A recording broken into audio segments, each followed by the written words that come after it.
Biden and the White House didn't know, or at least no one told him. And the latest news breaking right now reports of Biden dropping out of the 2024 presidential race after this happens. And after a life-threatening bout of pneumonia last year and the CDC issuing massive warnings about respiratory illnesses that continue to spike and a surge of elevated cases hit 38 states.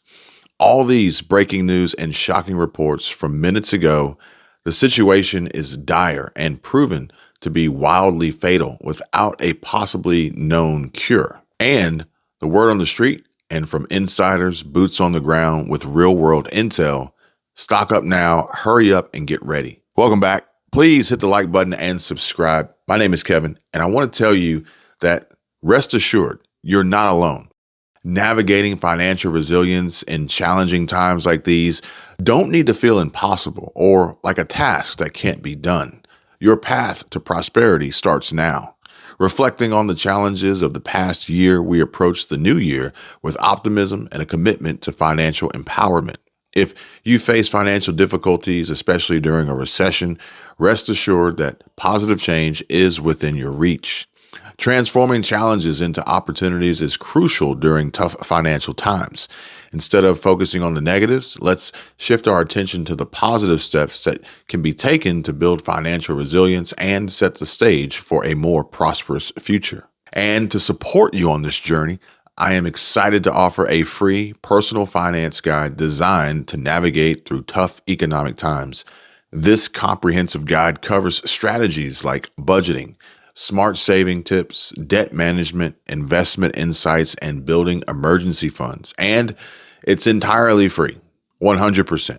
People just like you have already implemented the guide's insights to pave the way for a more secure and prosperous future. So just remember, small positive changes today can lead to significant improvements tomorrow. And make sure you go and download your free personal finance guide now and embark on a journey towards financial empowerment and stability. I thank you in return for your support and smashing the like button and subscribing to the channel. Let's make this year the turning point in our financial story. Link down below in the description, and here's to a resilient and prosperous new year. All right, so the Pentagon's Inspector General has said it will investigate the handling of Defense Secretary Lloyd Austin's secretive hospital visit last week. Mr. Austin, 70 years old, was placed in intensive care on January 1 after suffering complications from a late December surgery to treat his prostate cancer. But senior defense officials in the White House did not even learn he was seriously ill until 3 days later. And in a memo released just yesterday, the Inspector General agency, which is independent from the Defense Department, said their office will examine the roles, processes, procedures, responsibilities, and actions related to the Secretary of Defense's hospitalization. And despite President Joe Biden standing by his defense chief going AWOL, there is growing criticism from both sides of the aisle. And in addition to its review, the White House has also sent a directive to all cabinet secretaries, making clear that they must inform the White House when they're unable to perform their duties. Pentagon officials have struggled to explain why they failed to notify relevant people in the chain of command sooner about the gravity of Mr. Austin's illness. One reason they claimed was that his chief of staff was also sick with the flu at the same time. But Congress and the American public were not informed about the hospital visit until January 5th, 4 days after Mr. Austin had been admitted. And it was not until Tuesday that the Pentagon revealed his cancer diagnosis, and that is including to the White House.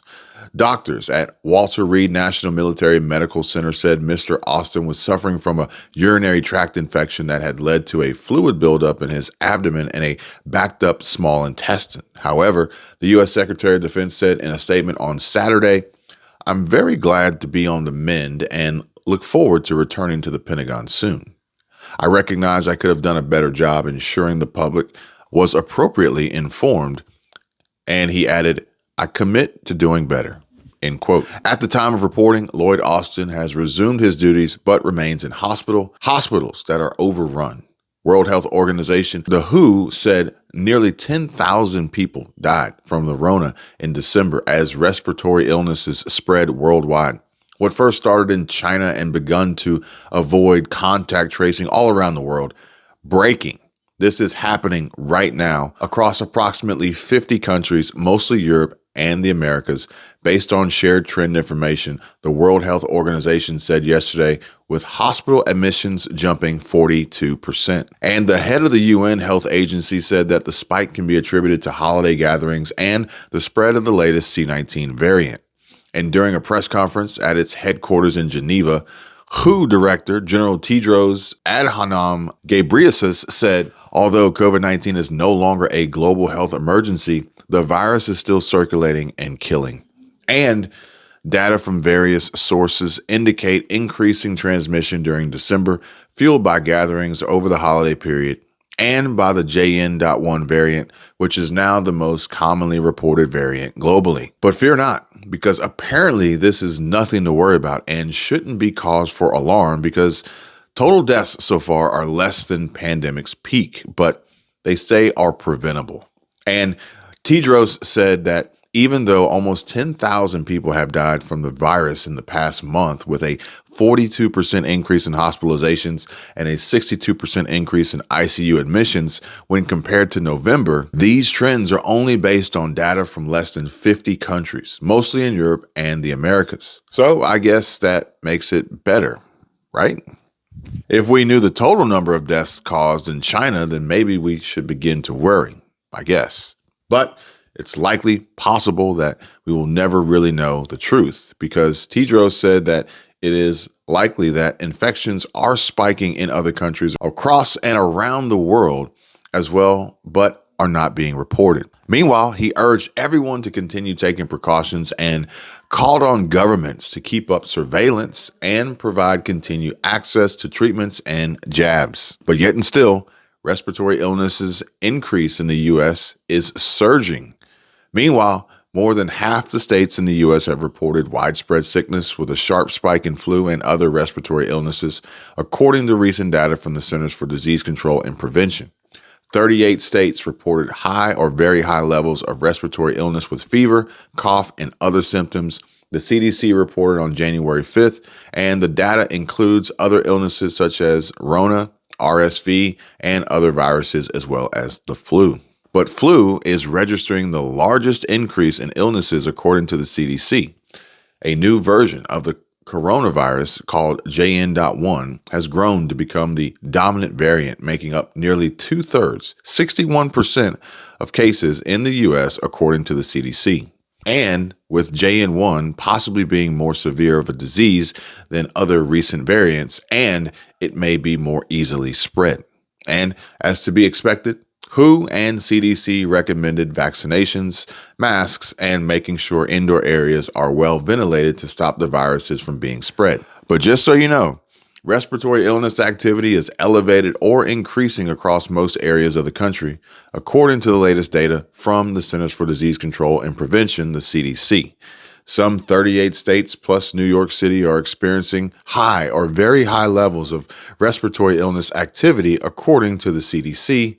Of those states, 21 are experiencing very high activity, and last week, 31 states were experiencing high or very high activity. And the potentially fatal new respiratory illness activity is defined as people going to the doctor with symptoms, including fever and a cough and or a sore throat from any respiratory disease, including flu, Rona 19, respiratory, syncytial virus, RSV, and the common cold. Thank you all for your continued support and for always watching and liking my videos. It really, truly does mean a lot to me, and I greatly appreciate each and every one of you. So, Olympic gold medalist Mary Lou Retton opened up about her illness, saying, "They were about to put me on life support, and this after a life-threatening bout of pneumonia last year." The former gymnast, Mary Lou Retton, said that she feels grateful to be finally recovering. And so, according to the American Lung Association, pneumonia leads to more than 1 million hospitalizations and more than 50,000 deaths each year in the United States.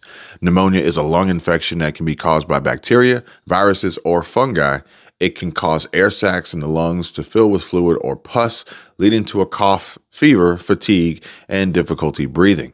And Older adults, young children, people who smoke cigarettes, and people with underlying medical conditions such as severe asthma or lung disease are especially vulnerable to infection. Mary Lou said, "I mean, when you face death in the eyes, I have so much to look forward to." And she added, "I'm a fighter and I'm not going to give up. I'm not going to give up. I have no idea what the future holds for me. I don't know if I'm going to have lasting issues with my lungs. They don't know. I wish I had answers, but I would never give up. It's not in me." And listen up, everyone, because these flu viruses, the coronavirus and RSV, are all common causes of viral pneumonia, with the most common signs including shortness of breath, a high fever, and blue lips. But as for now, neither Retton nor her family has disclosed details about which type of pneumonia she contracted, the particular treatment she received, or her vaccination status. And she admittedly said her bout with pneumonia could have killed her if not for a neighbor who noticed that her car door was left open in her driveway. The former gymnast was on her bedroom floor, unable to move, when that neighbor, concerned about that open car door, let herself in to check on Retton. Man, that's the type of neighbor that I would want to live next door to. How about you? And the head of the market and investment strategy unit in the Wall Street Bank's asset management division, Michael Cymbalist, makes a shocking prediction. Joe Biden will drop out of the 2024 presidential race.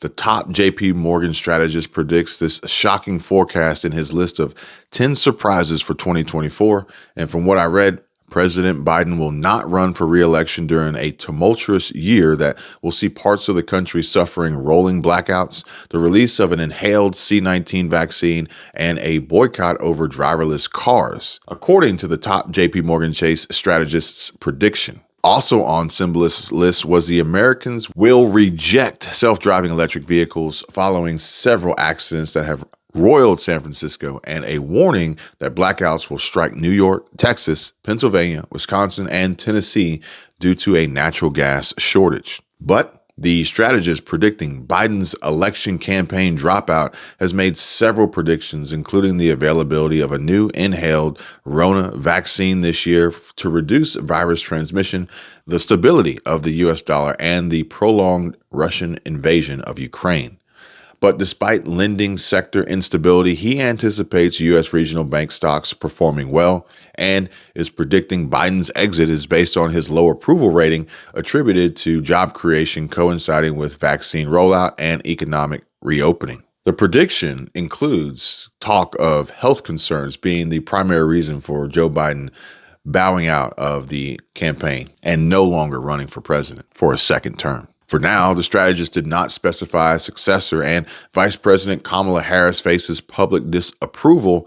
And lastly, two Democrats, Representative Dean Phillips and author Marianne Williamson, have declared candidacies, and they debated in New Hampshire, but Biden did not participate. And according to some reports, Dean Phillips and Marianne Williamson trashed Joe Biden to a room full of 12-year-olds. Thanks, everybody. Let me know your thoughts in the comment section down below. And don't forget the free link in the description for your very own personal finance guide for 2024. Please be safe and be well. And I will see you on the next one. Thanks for watching. I can tell you my problems, meditating my silence. But I keep pushing my pen, rotating my stylus. Brokenness feeling like sin, now no breath, low dollar. Used to be left on red, now all the girls go holler. Now all the girls go follow. All the fake friends